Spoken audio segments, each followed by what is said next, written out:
Hey, this is Anney. And Samantha. And welcome to Stuff I Never Told You, a production of iHeartRadio.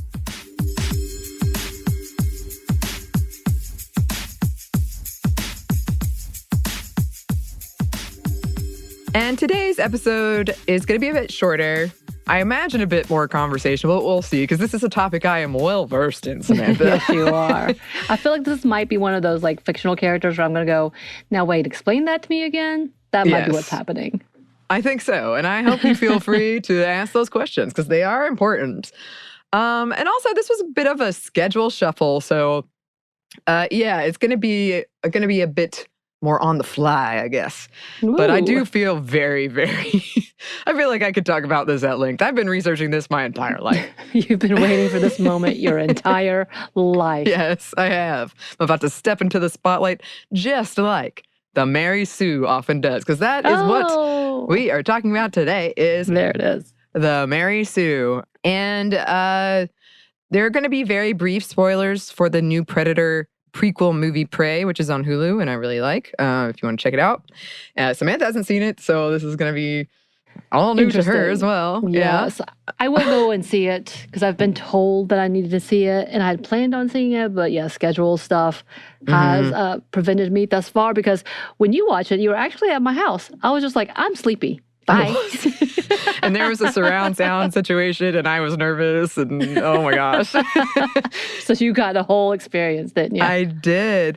You know, I was thinking the other day, at my 16th birthday party, and this should give you kind of a clear view of who I am as a person, I made all my friends watch Predator. I loved that movie. Yeah, I've never seen any of them. You know, I honestly don't go beyond the first one unless you really want to see like the newer ones that are okay. I would not go past the first one with the older ones personally, but I think you'll be fine with that. I'm like, I really liked them then. Well, this is supposed to be a prequel too, so yes, this is a prequel. But there's no part of it where you're going to be like, oh gosh, there's some nods of, oh, that's where that skull might have come from, but you'd be fine. You don't need it. Good to know. Yes. So before we get into this, you can see our past episodes on fan fiction, the feminism of Star Wars, and the Star Wars sequel movies, where we talked about the Mary Sue a little bit in all of them. And also a disclaimer, not everyone agrees on the definition of a Mary Sue. And there are some examples people give that I don't always agree with, but we'll go through that as we do this. And I think it's part of I think we're working off two different definitions here. The one that's being used in the mainstream, and then the one that I know in my heart from reading fan fiction. I like that you're reaching for your heart. Yes. The one that is so dear and near to you. Yes. We're going to talk about it, but I will defend a Mary Sue. Okay, so what inspired this whole thing is a couple of days ago at this point. So where are we? Where are we, Samantha? It's August 11th. August 11th, 2022. Nice. Happy birthday to our friend Ben Bolin of Conspiracy Stuff. Happy birthday, Ben. My nemesis. I haven't seen him or talked to him in a while. I love how it's kind of a one-sided nemesis battle. No, he said he claimed that as well in his podcast. I don't know which one. I don't know when, but he let me know that it has happened. Has it gone away a little bit? Yes, because pandemic means I don't see people, and to me, it's still a pandemic. Yes. Oh, yeah. Well, I like that there's a lot of questions and vagaries in your nemesis relationship, but you have one, and that's what's important. That's what I need. Yes. So a couple of days ago, I saw Mary Sue was trending on Twitter, and I immediately thought, oh, this can't be good. And the reason it was trending was because a couple of male YouTubers pretty much called the character Naru, played by Amber Midthunder, from Prey, the Predator prequel, a Mary Sue. And then it went viral, and people were discussing the term and whether or not she was one, and whether or not it was sexist, all of this stuff. And All right, so minor spoilers. The movie follows Naru, who is a young Comanche woman, on sort of a rite of passage where she stalks, hunts, and ultimately confronts Predator. And if you haven't seen Predator, don't have no idea what that is. Predator is an advanced alien hunter from another planet. So they kind of do the rite of passage thing as well. They've got some intense rules about who you can kill and who you can't. But the anyway, Predator? Yeah. Okay. You're not supposed to kill anyone who's sick. You're not supposed to kill anyone who's pregnant. You're not supposed to kill children. I can't remember how. Usually they stick to those rules. I'm sure there's examples where they did it, but in general they do. They're very scary looking. A lot of fan fiction written about Predator, actually, according to my friend Katie. I've never read it, but she told me about it. And I saw somebody dressed as Predator at Dragon Con once, and I literally ran away because he scared me. He was so big. But anyway, okay, I'm getting away from the point. Naru in this movie was able to succeed where many men had failed in hunting him. And she did this after she had observed him. She learned his skills and weaknesses, and then ultimately exploited those weaknesses. But these YouTubers in question believed that there's no way she could have defeated Predator as a woman. And they also went into critiques about her body type. It was really gross. The whole thing was pretty gross. And yeah, just by the way, this movie broke streaming records and is highly acclaimed. Yeah. All right. But these guys weren't happy. They thought she was a Mary Sue, which brings us to the question, what exactly is a Mary Sue? And we have talked about this before in past episodes. I know you had never heard it. I think the first time I brought it up, Samantha. I know the literal Mary Sue, which is like characters in the past where like Mary Sue is a song. Oh. That's Peggy Sue. That's Peggy Sue. That's a lie. Let me try that again. Mary Sue was a character in a movie. I forgot what movie it was. So that's where I'm like, oh, it's this. No? Okay, never mind. Yes. We were coming from different we were very backgrounds and understandings. On this one. Yes. Okay, well, the term Mary Sue was first coined in a Star Trek fanzine in 1973 by Paula Smith. You can still find it. It's closely related to terms like manic pixie dream girl and the cool girl, but in its original use, it was satire. And if I'm remembering correctly, it was this blonde, beautiful woman who starts working on the Enterprise, and every man is just like drooling at her, and she's talking about how she doesn't think she's beautiful. I might be making that part up, but that's a very common trope about the Mary Sue. Well, that's the pixie manic dream girl type of level for sure. Yes. And I'm going to talk more about why I think that might be, but all right, okay. So Mary Sues don't always check all of these boxes, but here are a few common attributes. Usually they're essentially a fantasy placeholder character. Someone, usually a woman, who is mostly perfect, lacks flaws, lacks depth, maybe is kind of boring or bland, typically viewed as an idealized version of the author, the world, or a universe or revolves around them. They are, capital I, important. If I had to expound on it, and this is where I think we're going into the two definitions that we're using territory, she's usually beautiful, she's sweet, she's charming, she's shy, she's clumsy, powerful, brave, loved by everyone except maybe her abusive family. She's even loved by like the enemies, her own enemies. She has multiple suitors, but doesn't necessarily know it, doesn't necessarily know she's beautiful. She has the most lovely singing voice. Always, that is a surprise. Oh my goodness, listen to her sing. And she's too shy to do it at first, but then the confidence comes. But yeah, that might be more of a fan fiction one. And I do think that is different than the mainstream description people are using, and I'm going to talk about that later. There are some complications with these definitions. One thing is like natural talent or something like magic or the force that might make you more naturally talented at things and isn't always consistent, to say the least. Like if you try to make it make sense, probably won't make sense. And natural talent versus training is something that gets thrown around a lot in this discussion, but it seems we're far more likely to believe men have natural talent as compared to women. Critiques about bad writing is a different thing and is also a totally valid thing. But a lot of times when the term Mary Sue starts getting thrown around in the mainstream, it is coming from a sexist place. And also, I would just like to point out a good portion of mainstream so-called Mary Sues are written by male writers, which is something to think on. And also, a lot of women just aren't given the complexity, both in character and storylines, as male characters are. So that is also something to keep in mind. If you're curious, there is a male equivalent. The Gary Sue are Marty Stew. But you might have noticed that these names have not gone mainstream.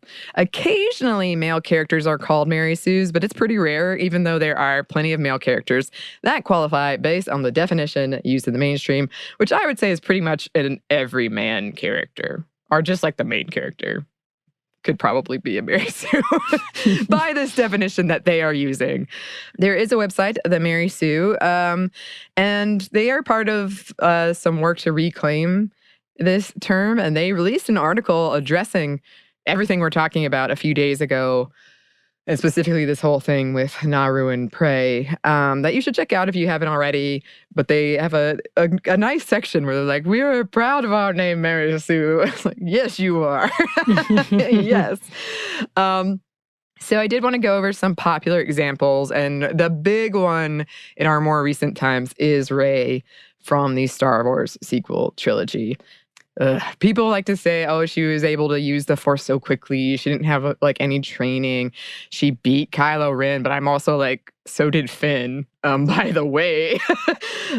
She got so powerful so quickly. And this was such a big critique thrown at this character that the actor who plays her, Daisy Ridley, once said, "There's no such thing as a Ryan Craig," and she called the whole thing sexist.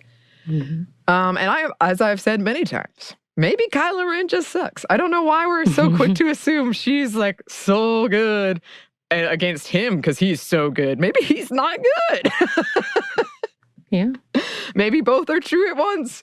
I don't know. It is possible that she is more naturally talented. It is.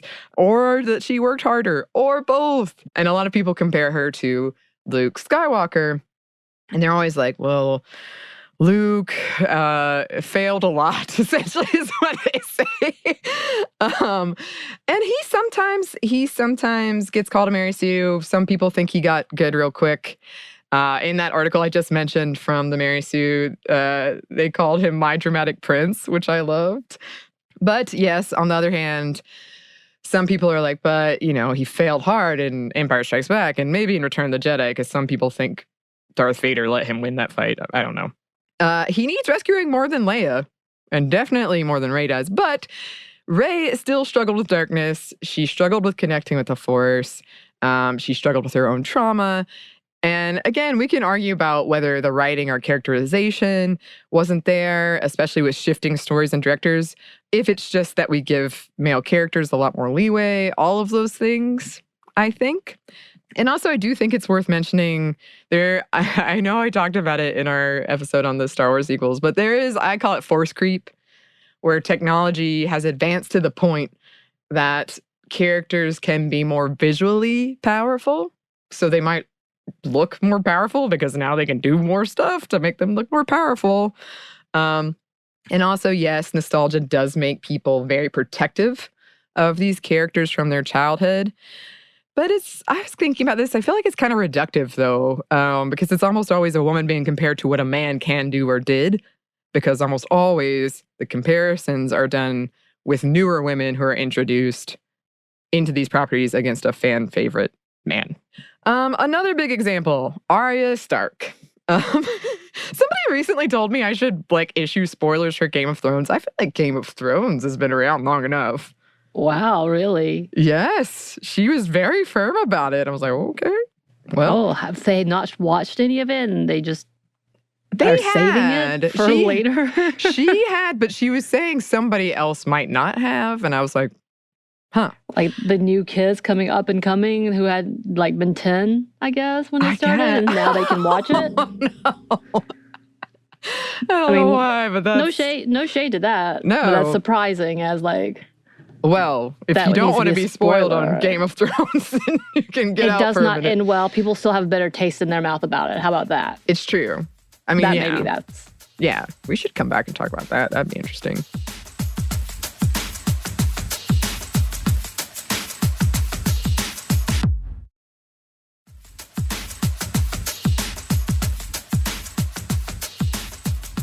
All right, so you've got these kind of big villains, the Night King, the White Walkers, throughout the series. Arya Stark is the one that eventually kills the Night King. Yeah. People, and mostly men, were like, nope, no way. She could not have done it. That is impossible. I do not buy for a second. Arya did it. It's just them trying to appease the social justice warriors. Which is funny because why would they do that? No, I know. I don't know why they think this is what we want for social justice. We want a fictional character to end a fictional bad guy, and that's going to solve all of our problems, and we're going to be so satisfied with that. Yeah, we'll finally all right, we're good now. We'll be quiet now. Yeah. They did it. Arya Stark had her moment, very brief. Wonderful. It was cool. A moment for all women out there. Yes. Yay. Yes, and then we shall back away. That actually is a big argument, and I am going to talk about that more later, that it's just companies bowing to the pressure of feminism. Right. But did we watch the same show her whole arc? She suffered the entire time. That's in her training, wanting to be trained and to be a soldier. That was her whole intent in her entire life. Went down a really dark path and cannot come out of it because she knows she is really broken. And is why she travels by herself. Yes. Her whole thing. From the very first episode, she was teach me how to fence. I want to be a fighter. I want to be a soldier. That was her whole thing. Right. And to just dismiss it as, oh, that's impossible. No, she did day and night training for a few years, even doing it blind. I feel again, with you on this one. It's were we not watching the same show? Because she suffered to be better. Yes.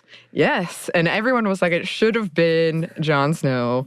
And I was you just like Jon Snow and you don't like that Arya got there first and she did it. Right. That's too bad for you. That's so sad. Jon Snow is... I mean, to be fair, his character was built up to be nothing. True. In the end, you're wait, he just goes back? Yeah. That's it? Well, okay. Ooh, yeah. This huge prophecy of him being king and ruler and the snow to the ice to the fire. I guess this is how it goes. You just both lose? Is that what goes? No one wins. No one wins. That's the moral of the story. But no, come on. It's okay. It is. Another big one is Ginny Weasley, which I find very fascinating because I think you only get snippets of her story. Right. But there's still this idea of no way she could be that powerful because she's always kind of described as someone who could do these hexes and charms so well. But isn't that the whole point of magic was that some people are just naturally able to do so? And when it comes to magic... Sorry to those out there, but it's not a thing. Samantha. I know. And so to characterize as if you were an expert and pretend to know how this would work is odd. It is. And territorial because you're just angry it didn't go your way. Yeah. People do get really... I've been in... kind of surprise arguments with people about magic and how magic works or how the Force works and they've changed that story a million times in Star Wars. Right. I don't know. Is it some parasite in your blood or is it just a thing that happens? Well, it literally was may the Force be with you. The Force is strong in this one. Those seem to implicate that there is a measure of natural ability. Yes. Within someone. Now, was that the original intent of Rey? I don't know. Everybody's very confused. So that's a little more arguable. Right. Maybe. But the Ginny Weasley line was always that she was powerful from jump, from the very beginning. When she was like, taken over by Tom Riddle, she kind of had a connection because she was that strong. That's what she implied. We will not name the author who did this, but in the book, we see that she is really powerful. Maybe that's the confusion. And I think she was the 7th child of like, she had a lot going to explain this. But again, she's not like, I find this one interesting because she's not the main character. So this is proving to me it's both. But people want to hate her because she got together with Harry and they didn't feel it was right. So they found every reason to not like her. Well, that's why I think this one is slightly more complicated than the other examples on here, because most everyone else we're going to talk about or have talked about has been more of a man saying Mary Sue. Ginny Weasley also intersects with young girls hating the hetero woman that ended up with the guy that they liked, that they had a crush on. Right. And so I wonder if that's publicity. And I say this in this one ideal that they built up Emma Watson to be the protagonist, the woman, the leading woman in this leading character in this story who doesn't get together with Harry. But publicly she came as like chic and stylish and became like became a model and became an icon. But for the actress who played Ginny Weasley, we didn't see her anything outside of the young girl because there was no real growth for her other than here she is, she's grown. And so it's really hard to like sexy. Right. Like you're like, it's really hard to like not see that because we didn't, maybe in London, maybe in England, it was different. Like I know there's a lot of paparazzi and stuff in England, but they still seem to have more of a private life, a lot of, especially in the UK, like a little more of a private life for celebrities. I don't know, maybe I'm wrong, but seeing that she didn't really grow into that stardom, maybe we were not able to see her grow up outside of the movie before, which was 4 years earlier, which was when she was significantly younger. So it was hard for a lot of people to understand this development. Right. Yeah. And I also think a friend of mine asked me the other day, because I was saying, like, when I was growing up reading fan fiction, people hated Ginny Weasley. They hated her. Ginny bashing was like a tag. Rude. And I said, you know, I think it's largely because, and I could be wrong, but I think it's largely younger girls who had a crush on Harry Potter or Daniel Radcliffe or what have you, and didn't like her. And there's more I could expound on, but I'm not going to because that'd be a separate podcast about some people really just don't like the Weasley family. But anyway. Oh, who doesn't like the Weasley family? Oh, gosh, Samantha, we are going to have a sidebar off of the podcast. No, it's kind of the whole, like, Slytherin was wrong, done wrong, that exists in fanfiction. But anyway. So I was saying, yeah, I think because they had a crush on Harry Potter, weren't happy with Ginny Weasley. And she asked me if Leia and Luke had ended up together, because Leia is pretty much loved throughout fanfiction. Do you think the same thing would have happened? And I had to pause, and I was like, I don't think so. But I think they're very different properties also, because Harry Potter, for a lot of people, you were aging with it, whereas Star Wars was just a thing that was sort of done. You saw it when you were a kid, and it stayed the same, and you always knew the thing. But I do think that's an interesting point to think on, because I think that is a part of this. Gosh, I have so many thoughts, but Lily Potter is often given as an example of a Mary Sue as well, which again, you don't really know much about her. You don't see much of her, so I find that interesting. She was very talented from the jump. Yep. I'm very confused by these arguments. I Keep know. going. I know. And that brings us to Naru. So in the movie Prey, her whole thing was training. It was kind of like Arya Stark. The whole movie. That was the thing. She was on her rite of passage, and she had been training. She continued to train. She was very observant. She knew how to hunt. She watched him. She figured out the best way to fight him. And again, I did see this argument that it is only to satisfy SJWs. That's the whole reason her character exists. And so she's faulty automatically because she was just done as a way to appease SJWs. Oof. So, which again, who is asking? I know.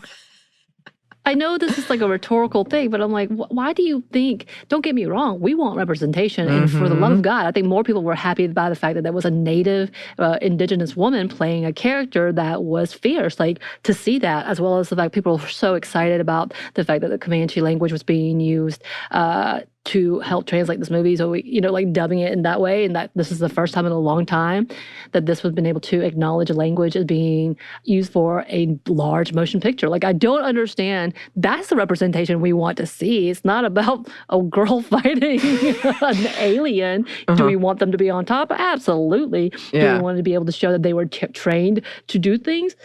Yes, of course. Yeah. So I'm really confused by this level of it's just seemed to be a niche word for people to get angry at and to move on and to be like, this is why. And everybody yeah, absolutely. I agree with you. And we're like, for those who are seeking representation, it's not about what's that they're that they've become the hero. We love that. Mm-hmm. But the actual representation and being in a positive light is what is the difference. Right. And yes, we want gender for sure, but I love that it's a Native woman being represented and getting her accolades. Like, people are loving her performance, getting so many things. Her being shouted out as, the original women icons like Sigourney Weaver and Linda Hamilton, who were in both Terminator and then also in Alien, knowing that these were fierce women who figured out their environment and saved lives. Yes. And when I was watching it at your place with the surround sound, I remember thinking, she is so cool. She was just doing all this stuff, and I was so impressed. And I do want to expound on your point. Why is this happening? What is going on? And one of the big things I think is, for so long, so much entertainment has been white men dominant, and I feel like their argument here is stay in your lane. I'm used to this. I feel like you are coming in and you're asking for too much. And that's the only reason companies are doing it, is because you're complaining and you're ruining whatever I love. It's it feels to me, it's like some people, and especially white men, just cannot fathom a woman being the main character or being the hero, because they don't see it often, and it just breaks their brain. And they're like, oh God, this isn't right. Something is wrong here. The only reason she is here is as some pity thing that a company is doing to get points. She has to be the damsel in distress for the man to save. She has to be the sexual object for men to oogle at. What are they doing? What are they doing? I feel like that's a big part of it. I feel like there's also this idea that women can be badass, but only on the side and sexily. Sexily? I think so. Don't you think? Sexily, I like this. I like this. Men can never be weaker. They can never be wrong when compared to women. That is not correct in the minds of these people that are so angry. I've literally heard people call someone a Mary Sue because she was funny. And women cannot be funny, so she's a Mary Sue. Ever. Right. And so that brings us to the other thing I think is going on, which I hope it's clear, but I don't believe these things. This is the arguments I'm hearing. There's no way a woman could be better than a man.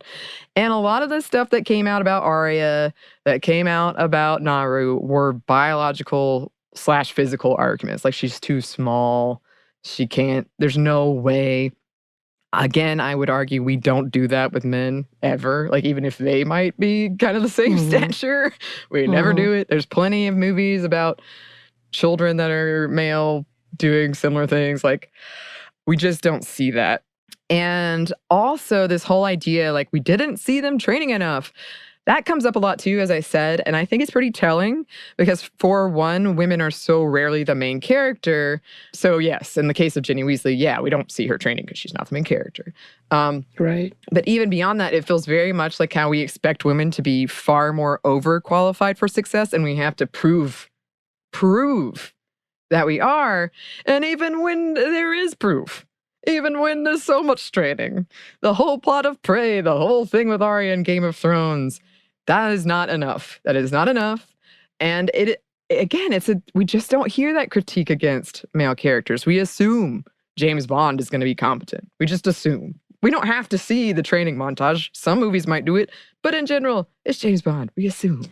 We don't do that. I had that question for the gray man, which you and I have talked about before. This dude comes from jail, trains for 4 or 5 years, and is a perfect assassin. I'm like, is that how that goes? Is that how that goes? Yes. I mean, there's certainly, as I said, some writing choices that maybe don't work or aren't the best. But some movies just aren't about that part of it, you know? Like, I don't know.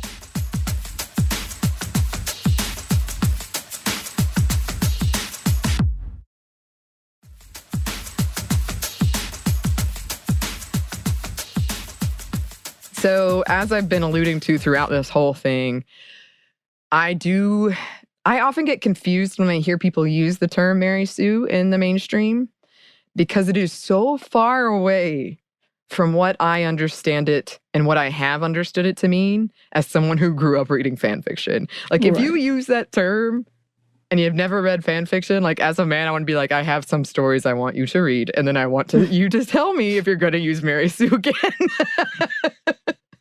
Because I have read some absolutely terrible, just terrible Mary Sue stories. Like, I just can't even put it into words sometimes. And I think that's totally natural, especially as a young writer. I don't think there's anything necessarily wrong with it. When people use it in the mainstream, to me, what it feels like is they're using it for just a woman who is a hero or the every woman character. And yeah, heaven forbid there's any other intersection within that. But a lot of times it doesn't make sense to me. It does not. My brain is like, wait, what are you talking about? Ray is a Mary Sue? Have you read? I won't even say the name of the story. It would be terrible. But there's a famous one. Okay. But I will give it an example of my own. I wrote a Mary Sue growing up. I'm pretty sure I've talked about it, where I could sing and I had a beautiful voice. I could play the guitar like no one could play the guitar. I was so emo and so sad, but also so beautiful. And I saved Billie Joe Armstrong's life. Yep. And I think, I'm pretty sure they were like, would you please be in the band Green Day with us? You are the best. And that is a Mary Sue. In my opinion, that is a true Mary Sue. It helped me work through some stuff. I would never claim it was good writing, but it served its purpose. And then in middle school, I wrote a fan fiction about a Jedi. It wasn't really a fan fiction. It was an original story, I guess. No, it was both. It was kind of a mix. And this Jedi was named Tara Polaris, and she was the best Jedi ever. That's it. She was the best. And I dressed up as her at Halloween, and I told everyone who asked me, oh, are you Obi-Wan Kenobi? I was like, nope. I am Tara Polaris, who is way better than Obi-Wan Kenobi. All right, then. Yes. And on top of that, like, a part of the fun of writing fan fiction is that it doesn't necessarily have to be, from a critical standpoint, good. But I also think it's worth questioning who gets to decide what good is anyway. But yeah, it can be, fan fiction can be something that doesn't make any sense or is hasty or gets to the point everyone wants to without doing all the work to do it. But it's free, and we're already entering a sandbox where a lot of the work is done. It's a hobby. Don't get me wrong. I have read some fan fiction. Even fan fiction with Mary Sue's. It's better than a lot of the stuff I'm seeing. But it doesn't have to be that. It doesn't have to be that. And I also think, like, we have a very long history that we've talked about a lot on the show of making fun of teenage girls and things that they like. And using the term Mary Sue, which does come from fan fiction, which is largely written by young girls, women, and marginalized folks. Using that term as a dismissive insult for anything that's bad or unbelievable, for a character that couldn't possibly be that good, I think that's pretty telling. You are dreaming if you think you could be the main character or the star. It's just not possible. You're silly for thinking it. That seems to be kind of intertwined through, when people use that, I think that is part of what is going on and what they're thinking. And yeah, like I said, I can defend a Mary Sue. In my opinion, young girls or even women writing Mary Sues, that just makes sense to me. It's nice to write a story where everyone loves you. Yes. And you're good at everything, even if you're a bit clumsy or there's some endearing trait that is a flaw in heavy quotes. It's nice to think that you're beautiful and desired and important. And to me, writing something like that in the face of all of this harmful and toxic messaging that we get about our bodies and about what we can be, that just makes sense to me. It just makes sense. It's one way of coping with all of that and trying to convince yourself that you are worthy and lovable and all of those things, even if it's a struggle for you to believe it. And I do think there is an aspect of needing validation from others involved in it, but that also makes sense to me. Is it the healthiest thing? Not necessarily, but I think it makes sense, and hopefully you can like write it and sort of grow from that. Mm-hmm. And Mary Sues can be great, fun characters, even in this mainstream way. If we could remove the sexism, like men don't have to be. Like, they can have, quote, bad movies and they're fun and enjoyable, but women, you one and done. If you have one movie that doesn't do so great at the box office, and even then, too bad. But yeah, I find it, though, the sexist, dismissive way it's used in the mainstream media pretty gross and harmful and, in my opinion, incorrect. I think stories can have a Mary Sue and still be enjoyable and worthwhile. I think we've been enjoying them with male characters for a long time and have said nothing, have complained not once about it. Or even if we do, we're like, well, that movie didn't have the best character development, but I liked it, as opposed to, that's a Mary Sue and it's useless. Maybe, a Mary Sue is just someone who is good at what she does. Whether in the fictional or the real world, maybe it's about time we do reclaim this. And, sometimes it's just a story asking the audience to suspend our disbelief and have fun, which, again, is something we've done a long time for male characters, but seem to want to refuse to do for women. And that's my soapbox. I have a lot of thoughts about the Mary Sue.